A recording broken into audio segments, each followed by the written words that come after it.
লোকটি কথা বললেই গাছের পাতা ঝরতে থাকে এবং গাছে আঘাত করলে সে নিজেই আঘাত পায়। কেন হচ্ছে এমন? জানতে হলে ভিডিওটি না কেনে শেষ পর্যন্ত দেখতে থাকুন।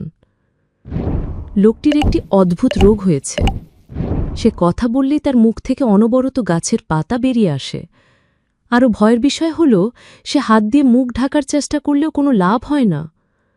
তাই সে দ্রুত একজন বিশেষজ্ঞের পরামর্শ নিতে যায়।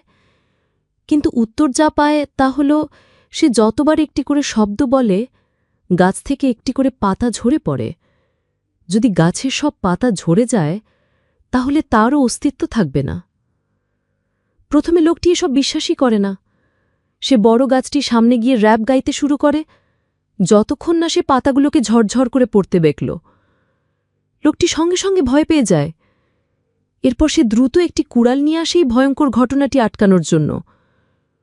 কিন্তু সে যা বিনি তাই হল। সে কুড়াল দিয়ে আঘাত করার সাথে সাথেই অনেক দূরে ছিটকে পড়ল এবং গাছ কাটার ক্ষতচিহ্নটা তার নিজের কোমরে তৈরি হয়ে গেল। কিন্তু গাছটির কোনো ক্ষতি হয়নি। লোকটি তখন বুঝতে পারে যে তার জীবন ওই বড় গাছটির সঙ্গে জুড়ে গেছে। এর পরের দিনগুলোতে সে প্রতিদিন গাছের গুড়ায় জল দিতে থাকে এবং নিজের মুখ টেপ দিয়ে বন্ধ করে রাখার চেষ্টা করে। কিন্তু তাতেও কোনো লাভ হয় না, কারণ সে যখন খাতায় কিছু লেখে তখনও গাছ থেকে পাতা ঝরতে থাকে। লোকটি বুঝতে পারে তার হাতে বেশি সময় নেই, তাই সে সিদ্ধান্ত নেয় তার বাকি সময়টা পরিবারের সাথে কাটাবে, যাতে অতীতের সব আফসোস মেটাতে পারে। তারপর গাছের সব পাতা ঝরে যাওয়ার সাথে সাথে লোকটিও মাটিতে লুটিয়ে পড়ে। তার মনে হয়েছিল সে হয়তো সেখানেই মারা যাবে।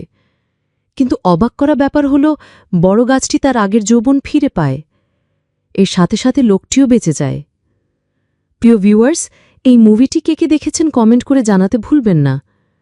আর এরকম ভিডিও নিয়মিত পেতে আমাদের চ্যানেলটি সাবস্ক্রাইব করে বেল আইকনটি বাজিয়ে রাখুন, যাতে সবার আগে আমাদের ভিডিওটি আপনার কাছে পৌঁছে যায়। ধন্যবাদ।